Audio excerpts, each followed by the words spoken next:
আল্লাহ রাসূল এই কোরআনটা পাইছেন কোথায়? সর্বপ্রথম কোরআনের 5টা আয়াত নাজিল হয়েছে গারে হিরাই। এখন অবশ্য সেই পাহাড়ের নাম হয়েছে জাবালে নূর। যারা হজ করছেন এখানে হাদিস কেউ আছেন? হ্যাঁ, মাশাআল্লাহ। ওই পাহাড়ের নাম কি? জাবালে নূর। আচ্ছা, যেটা পাহাড় হীরা গুহা ছিল সেটা জাবালে নূর কেন হলো? এই জন্যই হলো, এই নূর নামক কোরআন সর্বপ্রথম আল্লাহ সেখানে নাজিল করেছে। জোরে কোন সুবহানাল্লাহ। আপনারা বলেন তো, কোরআন নাজিল হওয়ার পরে আল্লাহ রাসূল কি আর গারে হিরাত গেছিল? একবারও যায়নি। রাসূলের জীবনে পড়ে দেখেন, কোরআন নাজিল হওয়ার পরে রাসূল আর গারে হিরাত একবারের জন্যও যায় নাই। কি জন্য যায় নাই? কারণ কোরআন হচ্ছে একটা কি, আল কোরআনের আলো ঘরে ঘরে না, সব জায়গায়। স্লোগানটা দেন, জিকিরটা বুঝতে পারবেন। আল কোরআনের আলো। এই এলাকাত কি কোরআনের মিছিল হয় না নাকি? না, আমি যে বলবো আল কোরআনের আলো, আপনারা বলবেন কি সব জায়গায় যা আলো? বলতে পারবেন না। আল কোরআনের আলো। নবী কোরআন পড়তেছেন ঘরের ভিতরে। আবু জেহেল, উতবা, সাইবা, আবু সুফিয়ান, উলিদ বিন মুগিরা এরা ঘরের বাহির থেকে নবীর কোরআন তেলাওয়াত শোনে, সারাদিন গল্প করে। এত সুন্দর কোরআনের বাণী, মনে হয় সারা রাত দাঁড়িয়ে দাঁড়িয়ে শুনি। নবী ঘরের মধ্যে কোরআন পড়ে আর কাফিরেরা বাহির থেকে কোরআন তেলাওয়াত শুনি, খুশি না বেজার? আবু সুফিয়ান বলতেছে, ঘরের মধ্যে কোরআন পড়ুক, আমাদের কোনো আপত্তি নেই, কিন্তু কোরআন যদি বাহিরে আসে। আবু জেহেল বলতেছে, বাহিরে যদি কোনো সময় কোরআন আসে তাহলে আমাদের ভুয়া নেতৃত্ব আর চলবে না। আমরা দুনিয়া শুদ্ধ যে ভুয়া নেতা, ধরে কোন কি নেতা, এই ভুয়া নেতৃত্ব চলবে না। তাহলে কোরআনকে ঘরের মধ্যে, মাদ্রাসার মধ্যে, মসজিদের মধ্যে বন্ধ করো, কোরআনকে সংসদ ভবনে নিয়ে যাওয়া যাবে না। একটু মনোযোগ দিয়ে শুনবেন। নবীর কাছে প্রস্তাব দেওয়া হলো, বাজান তুমি ঘরের মধ্যে কোরআন পড়বে, তুমি মক্কার সবচাইতে সুন্দরী মেয়ে যদি চাও, কারণ খাদিজা এখন বুড়ি হয়ে গেছে। যখন নবীর 25 বছর, তখন খাদিজার বয়স 40। নবী যখন কোরআন পাইছে 40 বছরে, তখন খাদিজার বয়স হলো 55 বছর। আপনারা বলেন তো, 55 বছরের বউ আর চলে? কথা কয় না? বুড়ি হয়ে গেছে, সুন্দর একটা বউ চাইলে মক্কার সবচাইতে সুন্দরী বউ তোমার ঘরে দেওয়া হবে। তুমি যদি মক্কার সবচাইতে ধনী হবার চাও, আমরা চাঁদা তুলে তুলে তোমার কাছে টাকা দিয়ে দিব। তুমি যদি ভালো ভালো খাবার চাও, কমলা খাবে, সেব খাবে, আঙ্গুর খাবে, মাসকট খাবে, যা খাবে তোমার ঘরের মধ্যে পৌঁছে যাবে। রাসূল বলে, চাচারা এত কিছু আমাকে দিবার পিছনে কারণ কি? বলে, কারণ হলো একটাই, তুমি ঘরের মধ্যে কোরআন পড়বে, কোরআন নিয়ে বাইরে যাইতে পারবা না। রাসূল বললেন, যেগুলো আপনারা দিবার চাইছেন সেইটা তো দূরের কথা, যদি আমার ডান হাতে চাঁদ, বাম হাতে সূর্য দেন, এক মুহূর্তের জন্য আল্লাহর কোরআনকে আমি ছাড়ব না। ছাড়ব না মানে কি? ছাড়ব না মানে কি? ধরে থাকবো? এটা কি এভাবে ধরে থাকা? কোরআন কি এরকম ধরে থাকার কিতাব? কোরআন কি কাফনের মধ্যে বন্দি করে রাখার কিতাব? এই কোরআনটা হলো কি, ইন্না নাহনু নাযালনা যিকরা ওয়া ইন্না লাহু লাহাফিজুন। আল্লাহ কেন বললেন? বুঝানোর জন্য বলতেছি। এখানে জিকির মানে কি? মক্কার সমস্ত নেতারা চিন্তায় পড়ে গেল, কোরআন যদি বাইরে আসে তাহলে আমাদের তো ভুয়া নেতাগিরি চলবে না, কি করা যায়? সমস্ত নেতা বলতেছে, কোরআন বন্ধ করতে হবে, কোরআনকে বন্ধ করতে হবে। ওয়াকালাল্লাযীনা কাফারু লা তাসমাউ লিহাযাল কুরআনি ওয়ালগাউ ফীহি লাআল্লাকুম তাগলিবুন। আবু জেহেল বলতেছে, আমরা যার পাগল, সেই কোরআন কেমনে বন্ধ করবা? বরং যার উপর কোরআন নাজিল হয় তাকে হত্যা করা হোক, তাকে হত্যা করলেই তো কোরআন বন্ধ হয়ে যাবে। আজকে যেই রকম বর্তমান গোটা পৃথিবীতে কোরআন যারা চর্চা করে তাদের উপরে জুলুম চলতেছে, জোরে কোন কথা ঠিক কিনা? কারণ 400 বছর ফেরাউন অসুখ বিসুখ কিছুই হয় নাই। 400 বছর একটা লোকের অসুখ বিসুখ যদি না হয়, 4 বছর না 400 বছর। ফেরাউন ঘরের মধ্যে বসে বসে বলতেছে, আমি কে, আমি কে, আমার তো আমি চিনবার পারতেছি না। 400 বছর হলো অসুখ বিসুখ হয় না। ইতিমধ্যে হামান এসে বলতেছে, আপনি মনে হয় আল্লাহ হয়ে গেছেন। যেই বলছে আপনি মনে হয় আল্লাহ হয়ে গেছেন, ফেরাউন বলতেছে হবার মন চাই রে। হামান বলতেছে, পিটুন খাবেন, পিটুন খাবেন। ফেরাউন বলতেছে, আল্লাহ হয়ে পিটুন খাওয়া কেমনে? হামান বলতেছে, আল্লাহ যদি হবার চান 40টা বছর আপনি খালি সিংহাসনে বসে থাকবেন আর ক্ষমতা আমার হাতে দিবেন। আমি 40 বছরের মধ্যে এমন একটা সমাজ আপনাকে দিব, যেই সমাজে আল্লাহ বলার কোনো মানুষ থাকবে না। ওই সমাজে আপনি আল্লাহর দাবি করলে আল্লাহ হবার পারবেন। বলে 40 বছর কি করবা? হামান বলতেছে, আসমানি কিতাব যারা চর্চা করে, আসমানি কিতাব নিয়ে যারা ওয়াজ করে, তাদেরকে জেলখানায় বন্দি করা হবে, হত্যা করা হবে। যেখানে আসমানি কিতাব শিক্ষা দেওয়া হয় সে মাদ্রাসাগুলো বন্ধ করা হবে। আসমানি কিতাব নিয়ে যারা ঈমান এনেছে, বিশ্বাস করে, তাদেরকে হত্যা করা লাগবে। 40 বছরের মধ্যে এমন একটা বর্বর সমাজ আপনাকে দিব, যেই সমাজের লোকের আসমানের খবর রাখবে না, মরার পরে কবরে কি হবে এই চিন্তা করবে না।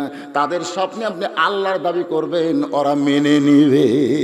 বর্তমানে গোটা বিশ্ব থেকে আল্লাহর কোরআন ওয়ালাদেরকে সাইজ করা হচ্ছে, জোরে কোন কথা ঠিক কি না? কিন্তু পারবে? যত চেষ্টা করো কেন পারবে না? ইন্না নাহনু নাযালনা যিকরা ওয়া ইন্না লাহু লাহাফিজুন। এটা বোঝানোর জন্য বলতেছি, মক্কার 60 জন নেতা গভীর রাত্রে আল্লাহ নবীর বাড়ির চারিধারে ঘেরাও করেছে। ওরা কিন্তু একটা মিটিং করেছে, আমরা 37 জন নেতা মিলে যদি আব্দুল্লাহর বেটাকে মারি তাহলে আমাদের বিরুদ্ধে কেউ কিছু বলবে না। 37 জন নেতা লাঠি সোটা নিয়ে নবীর বাড়ির চারিধারে ঘেরাও করেছে। ঠিক গভীর রাত্রে আল্লাহর নবী আলীকে ডাকতে বলে, আলী রে, আমার বিছনায় তোমাকে ঘুম পাড়তে হবে। এখান থেকে একটা জিনিস আমাদের জানা লাগবে, সবসময় যে সাহাবী আল্লাহর নবীর কাছে থাকতেন তার নাম কি? আরো জোরে বলেন, তার নাম কি? সব সময় যিনি নবীর সঙ্গে থাকতেন তার নাম হলো আলী। অথচ অনেক বক্তা ওয়াজ করতে ভুল করে, সব সময় নবীর সঙ্গী ছিলেন আবু বকর। সব সময় কিন্তু নবীর সঙ্গে আবু বকর ছিলেন না। অনেকে বলা হয় কেন নবীর সঙ্গে? বলে গারে সুরের মধ্যে নবীর সঙ্গে ছিল। আপনারা কি জানেন গারে সুরের মধ্যে নবীর সঙ্গে আবু বকর ছিল না, বরং গারে সুরে যাওয়ার আগে হিজরতের রাতে নবী তার ঘর ছেড়ে আবু বকরের কাছে গেছিল। সব সময় যিনি কাছে থাকতেন তার নাম কি? জোরে বলেন না, কিন্তু তার নাম কি? রাসূলুল্লাহ, আলী আমার বিছনায় ঘুম পাড়ো চাদর মুড়ি দিয়ে। আলী বলতেছে, ইয়া রাসূলুল্লাহ, আমি যদি আপনার বিছনায় ঘুম পাড়ি তাহলে আপনি ঘুম পাড়বেন কোথায়? আপনি ঘুম পাড়বেন কোথায়? সঙ্গে সঙ্গে নবী বললেন, আলী রে, আর ঘুমানোর সময় নাই, আল্লাহ আমাকে হিজরতের হুকুম করেছে। আলী বলতেছে, ইয়া রাসূলুল্লাহ, ঈসা নবীকে যখন তার বাড়ির চারিধারে ইহুদিরা ঘেরাও করলো হত্যা করার জন্য, তখন আল্লাহ ঘরের ছাদকে ফাঁকা করে চতুর্থ আসমানে নিয়ে গেল। ঈসা আলাইহিস সালামের কোনো বিপদ হচ্ছে? কথা কন না কেন? কোনো বিপদ হচ্ছে? কোনো বিপদ নাই। ওরা চারিদিকে খালি লাঠি সোটা দিয়ে খালি সাইজ হয়ে আছে। ঈসা বলতেছে, আল্লাহ যেভাবে ঘরের চারিধারে ঘেরাও করলো, আমি এখন বের হব কোন দিক দিয়ে? আল্লাহ কয়, তোমার দরজা দিয়ে বের হওয়া লাগবে না, তোমাকে ঘরের ছাদ ফাঁকা করে আমি আসমানে নিয়ে আসবো। কি শান্তি! কিন্তু আমাদের নবীকে আল্লাহ কি ঘরের ছাদ ফাঁকা করে নিয়ে গেছে?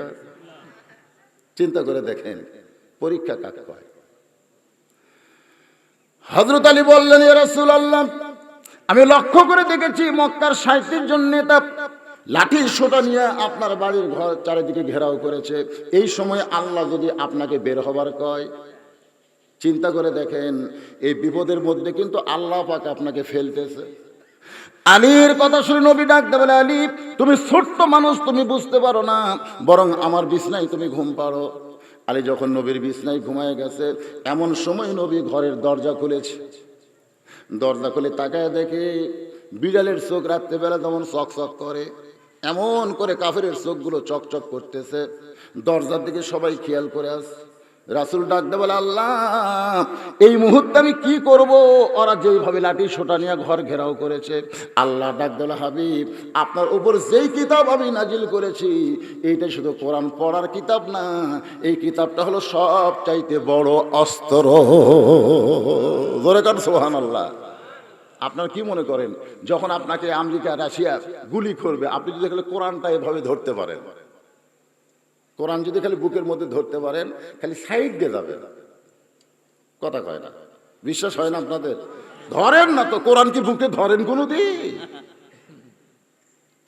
একটু মনোযোগ দিয়ে শুনবেন। এই কোরআনের মধ্যে একটা সূরা আছে, নাম হলো সূরা ইয়াসিন।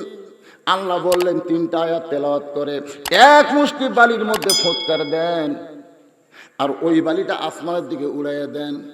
নবী 3টা আয়াত পড়ে বালির মধ্যে ফুঁক দিয়ে যখন বালি উড়াইয়া দিল, আল্লাহ তাআলা ওই বালিটা 37 জন নেতার চোখের মধ্যে ঢুকাইয়া দিছে। যাদের হাতে লাঠি ছিল, তরবারি ছিল, সব ফেলে দিয়ে খালি আল্লাহ রাসূল বলতেছে, আল্লাহ কি সুযোগ, যার লাঠি দিয়ে তার পাশায় বাড়ি মারা যাবে, কি সুযোগ, সব লাঠি ফেলে দিয়ে চোখ ডলতেছে, আমি কি আবু জেহেলকে লাগাবো? আল্লাহ বলতেছেন, হাবিব এখন পিটার দরকার নাই, যে কয়জন আপনার বাড়ি ঘেরাও করেছে জায়গা মতো এদেরকে সাইজ করা হবে। বদরের যুদ্ধে ওই 37টাই, কিন্তু 37টাই, খুব খেয়াল করবেন। কি মনে করতেছেন? আল্লাহ বললেন, হাবিব আজকের দিন আপনাকে হিজরতের হুকুম করা হলো, আপনি চলে যান। 37 জন নেতা যখন চোখ ডলে, নবী চুপি চুপি আবু বক্করের ঘরের দরজায় আস্তে করে ডাক দিলেন। সঙ্গে সঙ্গে আবু বক্কর দরজা খুলে দিল। নবী চমকে বলে, আবু বক্কর এই গভীর রাত্রে তোমার ঘরের দরজায়, তুমি ঘরের দরজা খুলে দিলে, তুমি কি আগে থেকে চেতন ছিলে? আবু বক্কর বলে, রাসূলুল্লাহ আপনি কোনো একদিন বলেছিলেন গভীর রাত্রে মক্কা থেকে মদিনায় হিজরত করা লাগবে, আমাকে সঙ্গে করে আপনি মদিনায় যাবেন। সেদিন থেকে আজ পর্যন্ত কোনো রাত্রিবেলা আমি ঘুমাইনি, বরং সারা রাত আমি দরজায় দাঁড়িয়ে থাকি। রাসূল বললেন, চলো যাই। যেই বলেছেন চলো যাই, সঙ্গে সঙ্গে আবু বকর নবীর সঙ্গে রওনা দেয়। আল্লাহ নবী বলেন, আবু বকর একটা বার কি ঘরের মধ্যে ঢুকবা না? যে ঘরের মধ্যে তোমার বউ আছে, সন্তান আছে, তাদের কাছে কি তুমি কিছুই বলবা না? আবু বকর বলে, ইয়া রাসূলুল্লাহ যেদিন থেকে ঈমানের কলেমা গ্রহণ করেছি সেদিন থেকে আমার ঈমান আমাকে শিক্ষা দিয়েছে, আল্লাহ নবী যখন ডাক দিবে তখন পিছন দিকে তাকানোর কোনো সুযোগ নাই। আজকে যদি আপনাদেরকে ডাক দেওয়া হয়, যদি বলা হয় বাতিলের বিরুদ্ধে লড়াই করতে হবে, বাতিলের সঙ্গে আপোষ করে থাকার কোনো সুযোগ নাই, চলো যাই, আপনারাই বলবেন কোথায় যাব? যদি বলা হয় কোরআনের কাছে যাই, তখন বলবেন কোরআনের কাছে আমরা এখন যাওয়ার পারবো না, শরীর নাপাক। কারণ এই কিতাব এমন একটা কিতাব, যেই কিতাবে আল্লাহ বলেছেন লা ইয়ামাসসুহু ইল্লাল মুতাহহারুন, তোমরা কখনোই স্পর্শ করতে পারবা না যতক্ষণ তোমরা পবিত্র না হবা। আজও পর্যন্ত বাংলার মুসলমান যারা কোরআন হাত দিয়ে ধরে নাই, তারা কোনোদিন পবিত্র হবার পারে নাই। কথা ঠিক? কারা কারা কোরআন এখনো হাত দিয়ে ধরেননি? না হাত তুলবার বলবো না, এখনো যারা কোরআন শরীফ স্পর্শ করতে পারেননি, এরকম বহু মুসলমান আছে আজ পর্যন্ত কোরআন শরীফ এরকম হাত দিয়ে ধরেনি। যতদিন পর্যন্ত আপনি কোরআন ধরতে না পারবেন ততদিন পর্যন্ত আপনি পবিত্র হতে পারবেন না। কারণ কোরআন ধরতে গেলে পবিত্র হওয়া লাগবে। জোরে কোন কথা ঠিক কি না? পবিত্র হয়ে কেউ যদি কোরআন ধরে, এই কোরআন তাকে পবিত্র করে দিবে। একটু মনোযোগ দেন। নবী মক্কা থেকে মদিনা হল উত্তর দিকে, কিন্তু আবু বকরকে নিয়ে নবী রওনা দিলেন পূর্ব দিকে। আবু বকর বলে, রাসূলুল্লাহ আল্লাহ কিন্তু হুকুম করেছে আপনাকে মক্কা থেকে মদিনায় হিজরত করা লাগবে, কিন্তু উত্তর দিকে না গিয়ে আপনি পূর্ব দিকে কেন যাচ্ছেন? রাসূল বলতেছে, আবু বকর ওই যে একটা পাহাড় দেখতেছো, ওই পাহাড়ের মাথায় আমাদের দুইজনকে উঠতে হবে। ওই মাথায় একটা গুহা রয়েছে, এই গুহার মধ্যে আমাদের আত্মগোপন করা লাগবে। আল্লাহ পাক আমাকে ওই গুহা দেখার সুযোগ দিয়েছেন। ওই গুহাটা হলো মাটি থেকে 5600 ফুট উপরে, মাটি থেকে 5600 ফুট উপরে হলো এই কি গারে সুর। চিন্তা করে দেখেন, ওই গর্তের মধ্যে নবী আবু বকরকে নিয়ে যখন আত্মগোপন করেছে, রাত চলে গেল, সকাল হয়েছে। আবু জেহেল বলতেছে, যেভাবে আমরা পাহারা দিছি আব্দুল্লাহর বেটা বের হবার পারে নাই। তা আবু সুফিয়ান বলতেছে, বের যখন হলো না তাহলে কি করবেন? বলে, তাহলে আমরা এখন ঘরের দরজা ভাঙ্গে টাইমে বের করে হত্যা করব, কারণ এইরকম 37 জন নেতা আবার একত্র হওয়া সম্ভব না, ঐক্য জোটে কাম করা লাগবে। সমস্ত নেতারা বলতেছে, জো হুকুম, আপনি হলেন আমাদের বড় নেতা, আমাদের কোনো আপত্তি নাই। আবু জেহেলের নেতৃত্বে 37 জন নেতা নবীর ঘরের দরজা খুলে দেখে, ওরে তো মানে চাদর দিয়া ঘুম পাড়তেছে। আপনারা বলেন তো, যিনি ঘুম পাড়তেছে তিনি কে? নাকের সাউন্ড। সমস্ত কাফেররা চিন্তা করে, যাকে মারার জন্য আমরা সারা রাত চেতন, আর এই বেটা ঘুম পাড়ে, এই কি মানুষ? কারণ যারা ইমানদার তারা বিশ্বাস করে, আল্লাযী খালাকাল মাউতা ওয়াল হায়াতা লিয়াবলুয়াকুম আইয়ুকুম আহসানু আমালান ওয়া হুয়াল আজিজুল গফুর। আল্লাহ যদি বাঁচায় কেউ মারতে, কে আল্লাহ যদি মারে কেউ বাঁচাতে, আপনার সাথে সাথে কর না কেন? এই কথাটা বলা মানে কোরআনের সাথে একমত হওয়া। আল্লাহ যদি মারে কেউ বাঁচাবার, আল্লাহ যদি বাঁচায় কেউ মারতে, তাহলে করোনা মারতে। যদি আল্লাহ বাঁচায়, আল্লাহ বলেছেন, ইজা আসাবাতুহুম মুসিবাতুন ক্বালু ইন্না লিল্লাহি ওয়া ইন্না ইলাইহি রাজিউন। যদি করোনা তোমাদের বিপদ হয়, তখন তোমরা বেশি বেশি ইন্না লিল্লাহ পড়বা। ইন্না লিল্লাহ যেই মুখে থাকবে, ওই মুখে কোনোদিন মাস্ক দেওয়া লাগবে না। আর একটা দোয়া আছে আপনাদের এলাকায়, হুজুরা কি আপনাকে শিখাইছে নাকি? করোনার সময় একটা দোয়া আছে। কি দোয়া? আল্লাহুম্মা ইন্নী আউযু বিকা মিনাল বারাস। পড়েন না কেন? আল্লাহুম্মা ইন্নী আউযু বিকা মিনাল বারাস ওয়াল জুনুন ওয়াল জুজাম ওয়া মিন সাইয়িল আসকাম। ইন্না লিল্লাহ। আর এই দোয়া যার মুখে থাকবে তাকে করোনা কোনোদিন ধরবে না। কিন্তু আমাদের কি? হাত ধো, 20 সেকেন্ড হাত ধো, আর মুখত মাস্ক পরো। পৃথিবীর সবচাইতে বেশি সতর্ক শিক্ষিতর দেশ হলো আমেরিকা। আপনি জানেন গত পরশু একদিনে করোনা ভাইরাসে 15,000 প্লাস করছে। একদিনই 15,000-এর বেশি মরছে। যারা সতর্ক তারাই বেশি মরতেছে। যদি করোনা আমেরিকার মতন আমাদের বাংলাদেশে আসতো, আমরা যে এখনই পায়খানা করে সে হাত দেওয়ার কি হিসাবে আমাদের বাংলাদেশে সব মানুষ মরে যেত। কিন্তু আল্লাহ আমাদের বাংলাদেশে রহমত করতেছে। কারণ হলো, এই বাংলাদেশে অসংখ্য কোরআনের মাহফিল হয়, কোরআনের মাদ্রাসা মসজিদ আছে, দৈনিক 5 বার কত জায়গায় আজান হয়। এত সুন্দর একটা পরিবেশ থাকার কারণে এখনো আল্লাহ আমাদেরকে করোনা গজব দেয়নি। তবে 2-1 জনকে যাদের দিয়েছে, কেন দিয়েছে আল্লাহর কোরআন থেকে আমি আপনাদের জলজান্ত প্রমাণ সহ বলে দিব, একটু মনোযোগ দিয়ে শোনেন। সবাই বলতেছে, যাকে সারা রাত চেতন থেকে পওরা দিলাম, আর সেই বেটা এমন করে ঘুম পাড়ে, ই কি মানুষ? ওই 37 জনের মধ্যে একজন ছিল, নাম হলো উলিদ বিন মুগিরা। ওর হাতে একটা বর্ষা ছিল। জোরে বলেন, কি ছিল? ওই বর্ষাটা চাদরের ভিতরে নবী মনে করে যখন মারতে চায়, আবু জেহেল বললেন, উলিদ, ঘুমন্ত মানুষকে মারা জায়েজ নাই। জোরে কোন সুবহানাল্লাহ। উলিদ বিন মুগিরা যখন চাদরের নিচে নবী বিশ্বাস করে উপর থেকেই যখন মারতে চায়, আবু জেহেল ফতুয়া দিল, ঘুমন্ত মানুষকে মারা জায়েজ নাই। উলিদ বিন মুগিরা বলে, নেতা, আপনার সব কথা মানতে পারবো না। অনেক সময় ক্যাডাররা কিন্তু নেতার চাইতেও বেশি বড় হয়। জোরে কোন ঠিক কিনা? অনেক সময় দেখবেন অনেক ক্যাডার নেতা মানে না। আজকে বাংলাদেশের আপনাকে এমপি বলেন, এরকম নেতা যারা কেউ খারাপ না, কিন্তু এর যারা ক্যাডার, ভাই এর কে যা মোশান হতো ভাই। আমাকে এলাকার এক ক্যাডার খালি বলছে, আগামীকাল সকাল 10টায় তোকে সাইজ করবো। আমাকে চিনিস করে? আমি কার দল করি, কার পথে ঘুরি, আমাকে চিনিস? সকাল 10টায় তোকে সাইজ করবো। তো এখন এই কথা শুনে সরল সোজা মানুষ এশার নামাজ পড়ে বাড়ির মধ্যে কাঁদতেছে। বউ বলে কান্দো কেন? বলে কান্দার কারণ হলো সকাল 10টায় আমাকে সাইজ করবে। কে সাইজ করবে? বলে অমুকে। বউ রাগ করে কয় দেশে বিচার নাই। এ দেশে কি বিচার নাই? এটা কি মগের মুল্লুক নাকি? চেয়ারম্যান আছে, মেম্বার আছে, তাদের কাছে বিচার দেন। তো স্বামী মুসকি মুসকি হাসে। বউ বলে হাসো কেন? বলে তুই বদরুল রশিদের ওয়াজ শুনিস নি? বদরুল রশিদ আবার কি ওয়াজ করছে? ওয়াজ করছে 4 বছর আমের গাছ লাগায়, জ্যৈষ্ঠ মাসে দেখতে গেছে আম পাকছে কিনা, যায় দেখে ছোট্ট এক ছেলে গাছের ডালে বসে পাকা আম পাড়তেছে আর ব্যাগের মধ্যে তুলতেছে।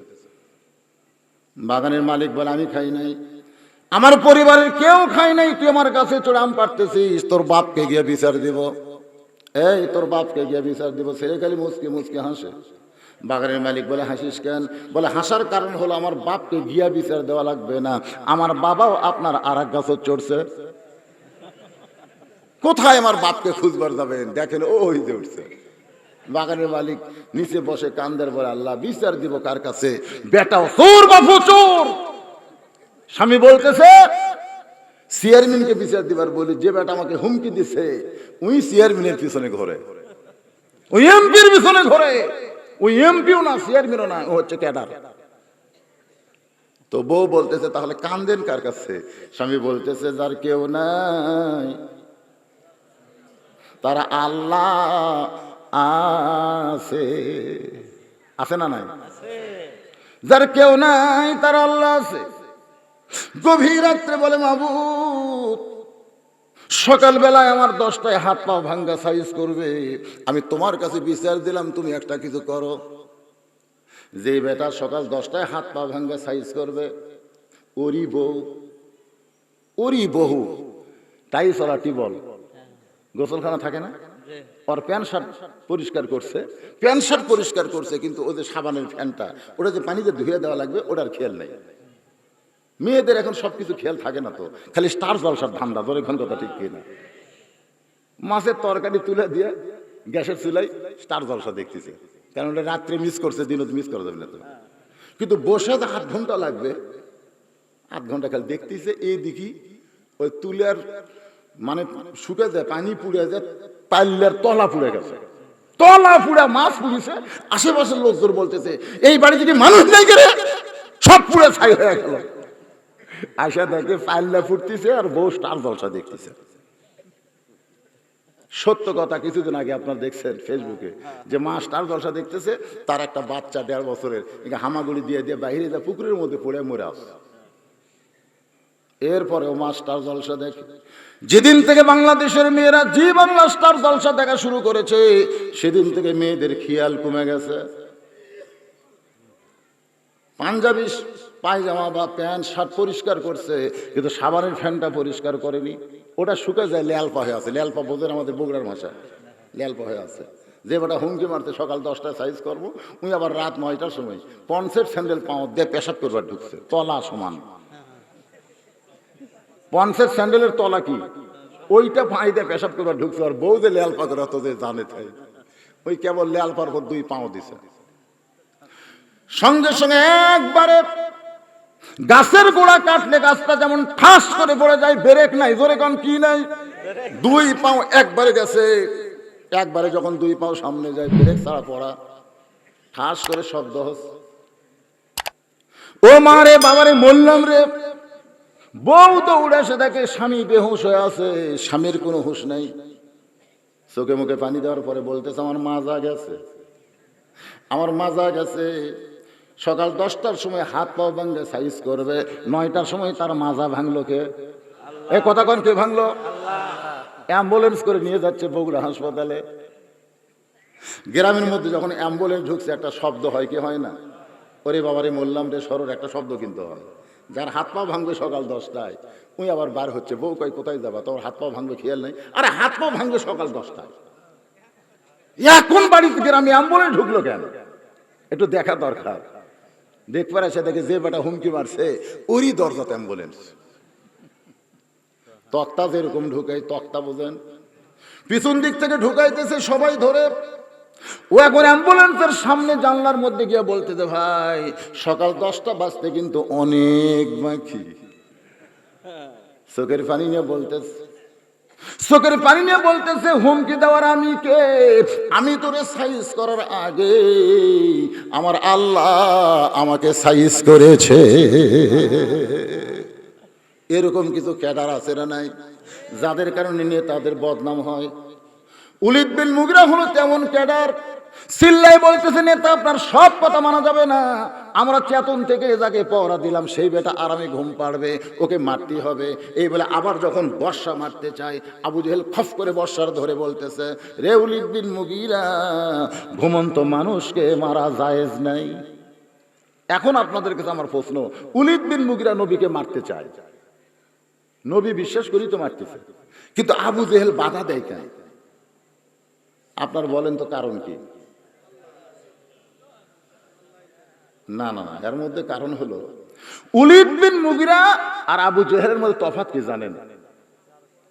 আবু জেহেল কিন্তু জানে, আবু জেহেল কিন্তু জানে চাদরের মধ্যে যিনি ঘুম পাড়তেছে ইনি আল্লাহর নবী, আর আল্লাহর নবীকে মারার দরকার নাই, ভয় দেখাবো মদিনাত গেলি হলো, খালি মদিনাত যাবে আর আমার নেতাগিরি চলবে।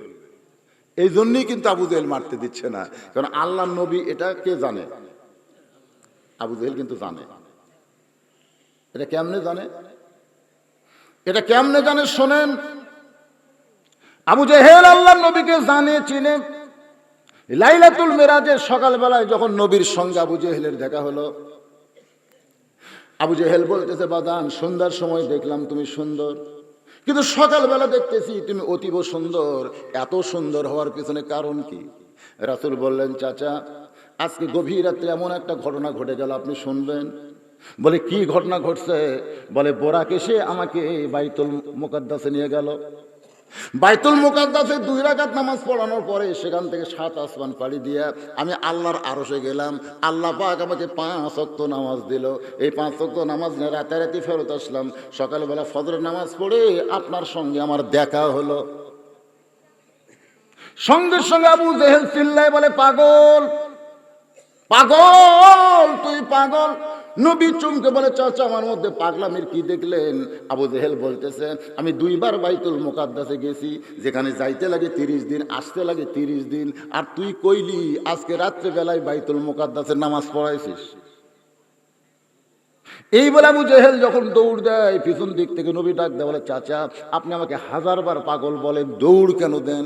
আবু জেহেল বলতেছে, তোকে মক্কা থেকে বের করার একটা ইস্যু খুঁজতেছিলাম, কারণ কিছুদিন হলে আমি লক্ষ্য করতেছি মানুষজন আমার বাড়ির দিকে থুতু দেয় আর তোর বাড়ির দিকে সালাম দেয়। সুবহানাল্লাহ। আপনার বলেন তো বর্তমানে আবু জেহেলের বাড়ির খবর কি?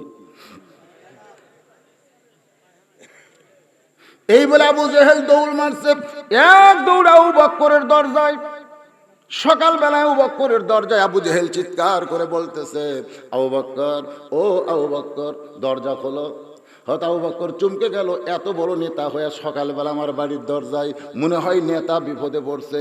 বড় বড় নেতারা যদি সাধারণ মানুষের দরজায় যায় তখন বুঝবেন নেতাদের বিপদ আছে। আমাদের বাংলাদেশের যত বড় নেতা আছে মাঝে মধ্যে সাধারণ মানুষের কাছে আসে কি আসে না? আপনারা বলেন তো কখন আসে? সামনে কি আপনাদের ইউনিয়ন পরিষদের নির্বাচন আছে না নাই? দেখবেন অনেক নেতা আপনাদের কাছে আসবে, আপনারা নেতার কাছে যাওয়া লাগবে না। আবু জেহেলের কথা শুনে আবু বকর দরজা খুলে বলতেছে, নেতা এই সকালবেলায় আমার বাড়ির দরজায় খবর কি? বলে, তোমাদের নবী পাগল হয়েছে। যেই কইছে তোমার নবী পাগল হয়েছে, আবু জেহেল চিৎকার করে বলতে, আবু বকর চিৎকার করে বলতেছে, আবু জেহেল যেই কথা একবার বলে সেই কথা আর দ্বিতীয়বার বলতে পারবা না। আবু জেহেল চমকে বলে, তুমি তো নরম মানুষ, তুমি এত গরম হইলা কেন? আবু বকর বলে, আবু জেহেল আল্লাহ নবীর বিরুদ্ধে কথা শোনার পরে কেউ যদি নরম থাকে তাহলে বুঝবা সে মুনাফিক হয়ে গেছে। নবীর বিরুদ্ধে ফ্রান্স থেকে কটাক্ষ করা হলো। বাংলাদেশের সব মুসলমান কিন্তু আন্দোলন করেছে, তবে কিছু কিছু দলের লোকেরা আন্দোলন করেনি। জোরে কোন কথা ঠিক কিনা? তাদেরকে যদি বলা হয় নবীর বিরুদ্ধে কটাক্ষ করলো, তোমার প্রতিক্রিয়া কি? কোনো কথাই কয় না।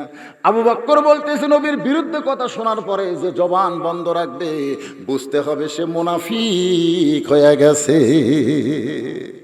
আপনারা কি মুনাফিক হবেন? তাহলে আমার বিশ্ব নবী নিয়ে কেউ যদি কথা বলে জীবন দিব, কিন্তু বাংলার জমিনে আমার নবীর বিরুদ্ধে কথা বলতে দিব না। কারা কারা রাজি আছেন দুই হাত তুলে আল্লাহর দেখান। লিল্লাহে তাকবীর। কি বলা হচ্ছে? হাত নামান। লা ইউমিনু আহাদুকুম হাত্তা আকুনা হাব্বা ইলাইহি মিন নাফসিহি। তোমার জীবনের চাইতেও রাসূলকে বেশি ভালোবাসতে হবে।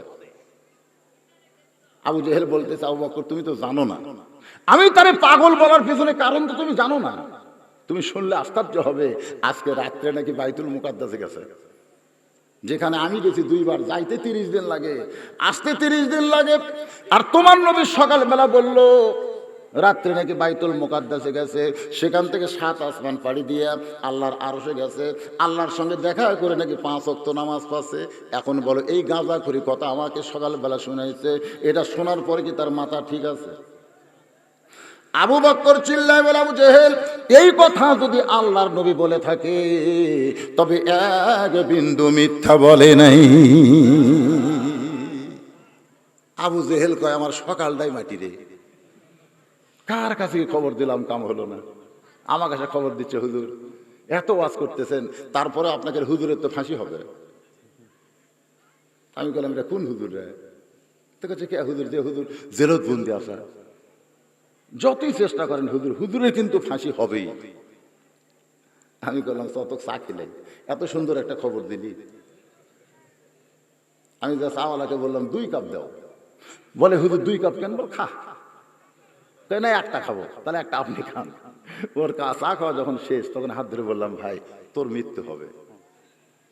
যেই কইছি মৃত্যু হবে চমকে উঠছে। চমকে উঠলি কেন? চমকে উঠলি কেন? হুজুরের ফাঁসি হবে, তোমারও মৃত্যু হবে, কিন্তু ফাঁসির তারিখ আছে, মরার কিন্তু তারিখ নাই। আমি ওরে বললাম ভাই রে অমুক তারিখে মনে করেন আমারই ফাঁসি হবে, যদি বলা হয় হুজুর অমুক তারিখে আপনার ফাঁসি হবে, ফাঁসির আগে দোয়া দরুদ যা আছে আমি কি কম পড়বো নাকি? নামাজ পড়বো, রোজা করব, তওবা করব, কান্নাকাটি করব। ফাঁসির দড়ি যখন গলায় দিবে তখন কলেমা পড়তে পড়তে তার ফাঁসি কার্যকর হবে। তুমি যখন মরবা, মনে করো তুমি মরতেছে আর আমার ফাঁসি হচ্ছে, আমি ফাঁসির দড়ি গলাতে কলমা পড়তেছি আর তুমি মরার সময় কলমা তো কয় আমি কখন মরবো তাই তো জানি না। তাহলে কলমার কি গ্যারান্টি? এখন বলো কোনটা ভালো, ফাঁসি ভালো না মরা ভালো? তখন বলতে হুজুর এ দিক দিয়ে ফাঁসি ভালো হুজুর। আমি বললাম চা খাইছিস, আর 1 কাপ খায় যা। ওই সাইডে যায় বলতেছে কার কাছে খবর দিলাম কাম হলো না। আবু জেহেল বলতেছে আমার সকালটাই মাটি, কার কাছে কি খবর দিলাম কোনো লাভ হলো না। নবী বসে আছেন কাবা হেলান দিয়া, 2 চোখ দিয়া দর দর করে পানি পড়তেছে। আবু বকর মাথার পাগড়ি খুলে নবীর চোখের পানি মুছে দিয়ে বলে, ইয়া রাসূলুল্লাহ আপনি কাঁদবেন না, এই বছরটা হলো আপনার কষ্টের বছর। এই বছরে আপনার চাচা আবু তালেব মারা গেছে, এই বছরই খাদিজা দুনিয়া থেকে বিদায় নিচ্ছে, এই বছরে তায়েফের ময়দানে আপনি রক্তাক্ত হলেন, আবার সেই বছরে আপনি আল্লাহর আরশে গিয়া 5 ওয়াক্ত নামাজ পেয়েছে। হুজুর এত বড় খুশির খবর আপনি কান্দেন কেন? নবী চমকে বলে, আবু বকর এই খবর সকালবেলা তোমাকে কে দিল? বলে আবু জেহেল এই খবর আমারে দিছে। তোমার কি বিশ্বাস হয়? আবু বকর বলতেছে সাদ্দাকতা ইয়া রাসূলুল্লাহ, এক বিন্দু মিথ্যা নয়। সঙ্গে সঙ্গে নবী এক টানে আবু বকরকে বুকের মধ্যে নিয়ে বলে, মাবুদ আবু জেহেল আমাকে পাগল বলার পর থেকে আমার চোখ দিয়ে পানি ঝরতেছিল। আবু বকর সাদ্দাকতা বলে আমার কলিজায় শান্তি দিল, শান্তি দিল। আল্লাহ বলে হাবিব আবু বকর শুধু সাদ্দাকতা বলি আপনার শান্তি দিয়েছে তা নয়, আমার বান্দা সময়ের ভিতরে তাকে সিদ্দিক ডিগ্রি দিয়া দিলা। চারিদিক থেকে সাহাবীরা এসে নবীকে বলে, ইয়া রাসূলুল্লাহ হুজুর আপনি নাকি আল্লাহর বাড়িতে গেছিলেন, আল্লাহ নাকি আপনাকে 5 ওয়াক্ত নামাজ দিয়েছে, নামাজ সম্পর্কে একটু বলেন। নবী যখন নামাজ সম্পর্কে বলতে যাবে এমন সময় আবু জেহেল গ্রুপ নিয়ে হাজির। কি নিয়ে হাজির? গ্রুপ নিয়ে হাজির। আবু জেহেলের গ্রুপের মধ্যে একজন আছে, নাম হলো আবু সুফিয়ান। তেলতেলা, ধরে কোন কি তেলতেলা বোঝেন? তেলতেলা কিন্তু কোনো সময় কোনো মানুষের ভালো চায় না, গরিবের ছেলে যদি লেখাপড়া করে তেলতলা বলবে যতই পড়ুক পাস করবে না, আগে বলে দেবে পাস করবে না। পরে যখন ম্যাট্রিক পাস করে যতই ম্যাট্রিক পাস করুক আয়ে আটকে যাবে। আয়ে পাস করলে বলে বিয়ে যায় ধরা খাবে, বিয়ে পাস করলে তেলতলা কয় চাকরি হবে না। যখন চাকরি পায় তখন তেলতলা কয় চাকরি পেলে কি হবে, বেতন হবে না। যখন বেতন হবে তখন তেলতলা কয় যতই বেতন পাক চাকরি বেশি দিন থাকবে না। যখন বেশি দিন চাকরি করে তখন তেলতলা কয় যতই চাকরি করুক বেতন পাক আমার সঙ্গে পারবে না। তাও তেলতলা নিচে পড়বে না। বাংলাদেশে এইরকম কিছু তেলতলা নেতা আছে, তাদের মধ্যে একটা হলো হাসান হক ইনু আর একটা হলো রাশেদ খান মিনন। জোরে কোন কথা ঠিক কি না? ওরা কিন্তু সব সময় তেলতেলা।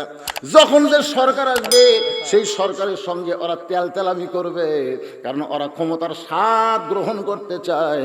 এরকম তেলতেলা আমাদের বাংলাদেশে আছে না নাই?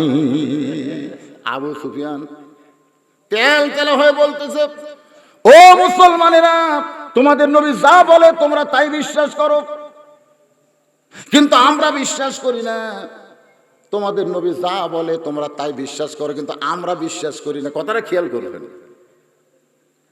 আল্লাহ নবীর যত সাহাবী ছিল ওর মধ্যে একজন ছিল, নাম হলো উমর। জোরে কোন নাম কি?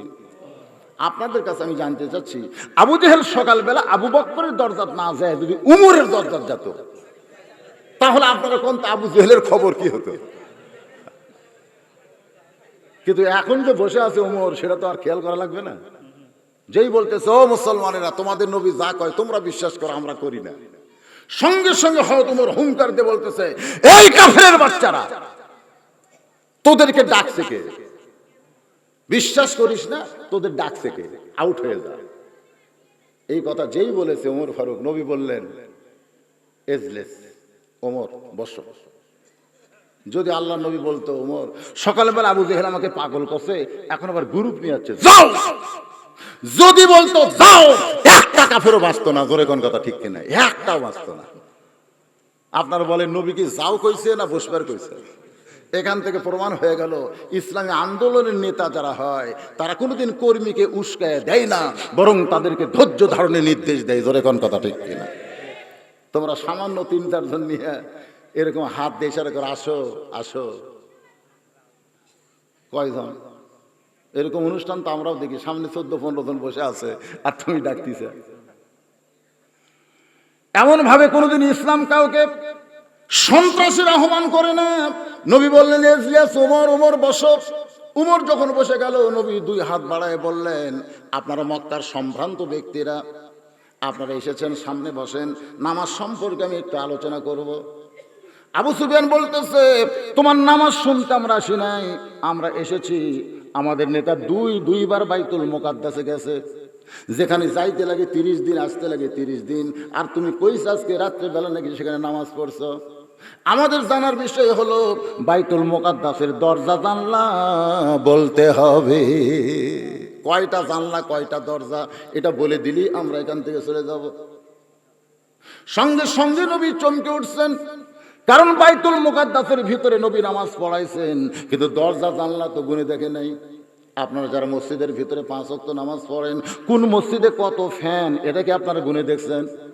যদি আপনাকে জিজ্ঞাসা করে এই মসজিদে তুমি সামনে কাতারে নামাজ পড়লে ফ্যান কয়টা, আপনি রাগ করে বলবেন আমি নামাজ পড়ার জন্য ঢুকছি, আমি তো ফ্যান গোনার জন্য ঢুকি নাই। আবু সুফিয়ান বলতেছে, কয়টা দরজা কয়টা জানলা বলে দিলি আমরা এখান থেকে চলে যাব। আবু বকর নবীর কাছে বলে, ইয়া রাসূলুল্লাহ, বাইতুল মুকাদ্দাসের দরজা জানলা আপনি কি জানেন? রাসূল বলে, আবু বকর, আমি শুধু ভিতরে ঢুকে নামাজ পড়াইছি, আমি তো দরজা জানলা জানি না।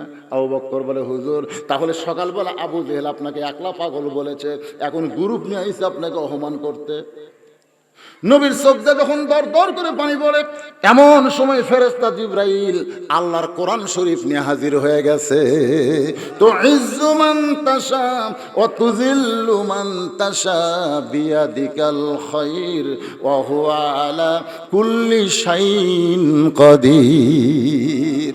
সম্মান দেওয়ার মালিক জিবরাইল বলে, ইয়া রাসূলুল্লাহ, ওরা ফায়না লাকা যিকরাক, আল্লাহ আপনাকে সবার উপরে জিকির করেছে। জিকরাক মানে কি? সবার উপরে আপনাকে স্মরণ করেছে। হুজুর, এমন করে আপনি কাঁদবেন না।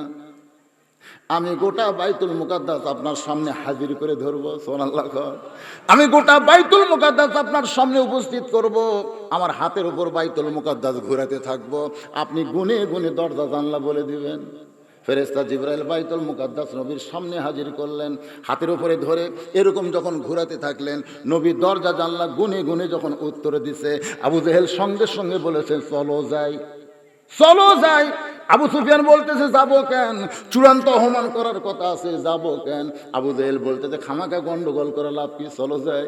সবাই চলে গেছে, কিন্তু আবু সুফিয়ান আবু জেহেলের পিছন ছাড়ে না, খালি বারবার একই কথা বলে চলো যাই। বুঝতে পারলাম না। আবু জেহেল বলতেছে তাহলে ঘরের মধ্যে চল। এবার ঘরের মধ্যে গিয়ে আবু জেহেল দরজা জানলা বন্ধ করে আবু সুফিয়ানকে বলতেছে দেখ তো দরজা জানলার পাশে কেউ আসে কিনা, তাকায় দেখে আশেপাশে কেউ নাই। আবু জেহেল বলতেছে শোন রে, ওই আল্লাহর শপথ করে বলতেছি আব্দুল্লাহর এতিম পোলা হলো আল্লাহর নবী। আবু সুফিয়ান বলতেছে আল্লাহর শপথ করে বলতেছেন আব্দুল্লাহর এতিম পোলা আল্লাহর নবী, তাহলে খামাখা বিরুদ্ধচারণ করে লাভ কি? আবু জেহেল বলতেছে জানি ঠিকই মানি না, জানি ঠিকই, জোরে কোন জানি ঠিকই। আলেমরা নবীর ওয়ারিস, আপনারা জানেন না আল ওলামা ওয়ারাসাতুল, আলেমরা নবীর কি? তো তারপরে যারা ঘাড় মোটকে দেবার চায়, ঘাড় মোটকে দিব, এরকম আছে না নাই? জোরে কোন আছেন না? বাংলাদেশের প্রধানমন্ত্রী বর্তমান যিনি আছেন তিনি আলেমদের সম্মান করে কথা বলেন, জোরে কোন ঠিক কিনা? কিন্তু এই চামচাগুলা, এই চামচা আর এক চামচা কইছে মাদ্রাসা পড়ে পিটন খায় খায় কোরআন শিখে, কিন্তু আমরা পিটন খাইনি।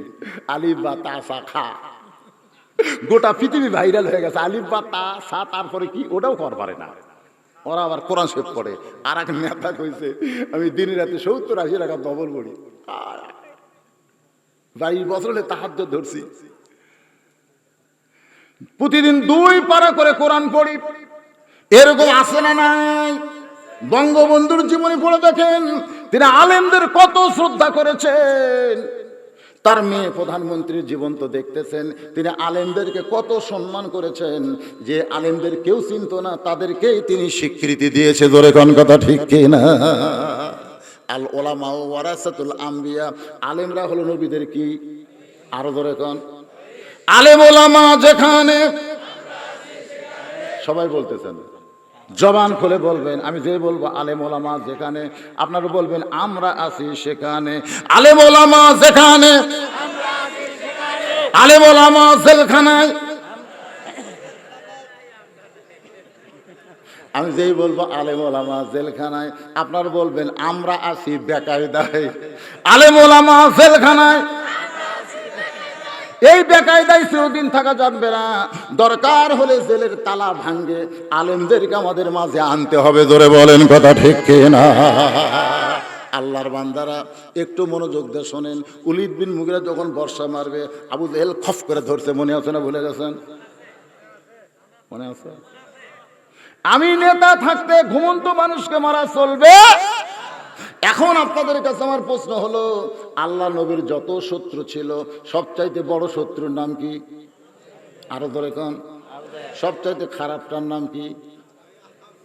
না, সবচাইতে বড় শত্রু হলো আবু জেহেল, আর সবচাইতে খারাপটার নাম হলো উলিদ বিন মুগিরা।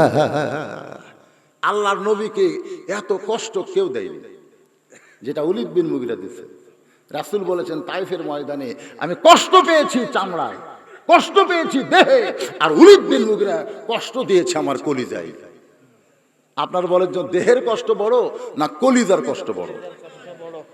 2007 সালে যখন এরকম ভাবে আমার ওয়াজ ভিডিও করতেছে, এরকম আগে তো এরকম ছিল না, কঠিন অবস্থা। আর এখন তো এরকম এমন দামি ক্যামেরা যে আলো না থাকলেও ছবি ওঠে। আর তখন নিচে এক লাইট, মাঝখানে লাইট, উপর এক লাইট, উপর দিক চারিদিকে লাইট দিয়ে, বুঝলেন, সেই আলো। তা আমি বললাম রেকর্ডার ভাইকে, বললাম ভাই রে গোটা 2 লাইট কমে দাও তো, এত আলোতে আমার একটু অসহ্য লাগতেছে। তখন ভিডিও ম্যান বলতেছে হুজুর এত আলো দিয়েও তো আপনার ফর্সা করা যাচ্ছে না, আপনি এত কালো। যেই কথা আপনি এত কালো, এই কথাটা আমার কানের ভিতর দিয়ে কলজার যায় লাগলো। আসলেই তো আমি কালো, আসলেই কালো, কিন্তু কথাটা এতগুলো মানুষের মধ্যে বলার কারণে আমার কানের মধ্যে নাই, ঢুকে গেছে কলজের। এত কষ্ট পেলাম, বাড়িতে গিয়া আমি পাঞ্জাবি খুলে ড্রেসিং টেবিলের সামনে খাড়া হলাম, বাতি দিয়ে বললাম, আল্লাহ আল্লাহ তুমি আমাকে কালো করছো ঠিকই, আমার আপত্তি নাই, কিন্তু খালি মুখটা, কারণ এই পর্যন্ত ঢাকা থাকে, এটা কালো হোক আর ফর্সা হোক কোনো অসুবিধা আছে? কিন্তু শুধু মুখটা যদি একটু ফর্সা করতাম। পরদিন সকালবেলায় বগুড়া গেলাম ডাক্তারের কাছে, ডাক্তার বলতে রোগ কি, বলে ফর্সা ফর্সাই। ডাক্তার মুসকে মুসকে হাসার করে, আবার বিয়ে করবেন নাকি? আমি বললাম, ডাক্তার সাহেব চেহারা ফর্সা করার মতন কোনো ওষুধ? বলে ডাক্তারি কোনো ওষুধ নাই, যদি ফর্সা হবার চান তো কসমেটিক দোকানে যান। দেখেন কত কষ্ট পাইছে অন্তরে, যার কারণে কসমেটিক দোকানে যায়। আমি বললাম, ভাই রে, কালো চেহারা ফর্সা করার কোনো ওষুধ আছে? সে কয়, হুজুর আপনি বুড়া বয়সে কি? আমি বললাম, না রে বাবা, আছে নাকি? বলে, একটা আছে হুজুর, Henolux spot cream, fair and lovely, এরকম ভাবে কয়েকটার নাম বললো। এগুলো যদি ঠিক মতো মালিশ করেন তাহলে ফর্সা হবেন। এইগুলো মালিশ আমি করা শুরু করলাম, খালি ওই একটা কথায় আমার ভুল ভাঙলো সেই দিন। যে কিছুক্ষণ আগে বললাম গাড়ে সুর, এটা হিসাব গেছে, গাড়ি হিরাতি মানুষ উঠতে পারে না, মাত্র 2600 ফুট। কিন্তু যে গাড়ি সুরের মধ্যে আবু বকরের পায়ে বিষাক্ত সাপ কামড় মারছে, নবীর উরাতে আবু বকর উরাতকে নবী বালিশ বানায় ঘুম পাড়ছে। আমি একটু সচক্ষে দেখার জন্য, সারা জীবন তো ওয়াজ করে গেলাম কানা হয়ে, একটু দেখার জন্য ওটা শুরু করলাম। আমার সঙ্গে 4-5 জন বন্ধু, ওরা উঠতেছে। কিন্তু যখন 3000 ফুট উঠছি, তখন আমার সাথে যে বন্ধুগুলো, ওরাকে আর পারতেছি না ভাই, আমরা এখন আর উঠতে চাচ্ছি না। আমি চিন্তা করলাম, এইরকম উঠে আবার নামে যাওয়া একটা কত বড়। তো ওরা আস্তে আস্তে নিচের দিকে তাকায়, বারবার যখন নিচের দিকে তাকায় বুঝবেন যুদ্ধে পরাজয়। নিচের দিকে তাকালেই বুঝবেন আর উঠতে পারবেন না। হ্যাঁ, তো এখন ওরা নিচের দিকে তাকায়, আমি উপর দিকে তাকায় দেখি একটা কালো মানুষ খুব জোরে জোরে উঠতেছে। আমি এভাবে হাত বের, হেল্প, যেই করছি হেল্প, ওই আমার দিকে তাকায় দেখে আমিও কালো। ওই মনে করছে আমি আমার দেশের লোক, এই মনে করে আমার হাত এইভাবে ধরলো, মনে হয় জামরা দিয়ে ধরলো, ধরে খালি আবার টানে, ওই বিড়বিড় করে কি টানো কয়, আর আমি খালি বিড়বিড় করি, মানে দুইজনের কথা বিড়বিড়ারি। নিচে যারা ছিল ওরাও বললো হেল্প, কিন্তু ওরা ফর্সা ছিল, ওরা ফর্সা থাকার কারণে ওদের হাত কেউ ধরলো না। গাড়ে সুর পর্যন্ত যাওয়ার পর আমি বললাম, আল্লাহ যদি আমি কালো না হইতাম তাহলে তো আমার হাত ধরতো না। আজকে বুঝলাম ফর্সার চাইতে কালোই ভালো। সেদিন থেকে আমার ভিতর থেকে ওই আফসোসটা বের হয়ে চলে গেছে। উলিদ বিন মুগিরা নবীকে কষ্ট দিত। নবী যখন সাহাবীদের সামনে আলোচনা করতেন, এমন সময় উলিদ বিন মুগিরা মাঝে মধ্যে বলতো, আপনি যদি এতই ভালো হবেন তাহলে জন্মের আগে আপনার বাপ মরল কেন? কেউ যদি বলে, হুজুর আপনি যদি এতই ভালো হবেন তাহলে কালো হলেন কেন? আপনার বলেন তো কোনো মানুষই কালো হবার চায়? এরপরে কেন চাই? কিন্তু এরপরেও এই কথা যদি কেউ বলে যে আপনি যদি এতই ভালো হবেন তাহলে জন্মের আগে আপনার বাপ মরল কেন, সঙ্গে সঙ্গে নবীর চোখ দিয়ে দর দর করে পানি আসতেছে। শিশুকালে মইরা গেছে মা, গর্ভে থাকতে মরছে পিতা, নবী চোখে দেখলেন না। কি গুনাহ হবে? তাহলে সবাই বলেন, শিশুকালে মইরা গেছে মা, গর্ভে থাকতে মরছে পিতা, নবী চোখে দেখলেন না। কে করিবে লালন পালন, কে দিবে সান্ত্বনা, এই দুনিয়ার বড় এতিম নবী ছিলেন একজনা। নবীর চোখ দিয়ে যখন দর দর করে পানি পড়ে, আপনারা বলেন তো আমার আল্লাহ নিজের চাইতেও নবীকে বেশি ভালোবাসে? সরাল্লাহ ঘর না খান, আল্লাহ নিজের চাইতেও বেশি ভালোবাসে কাকে? নবীকে। জোরে কান। আর আল্লাহর নবী নিজের চাইতেও তার গুনাহগার উম্মতকে বেশি ভালোবাসে। জোরে কান সুবহানাল্লাহ। আর নবীর উম্মতেরা তার জীবনের চাইতেও আল্লাহ রাসূলকে বেশি ভালোবাসে।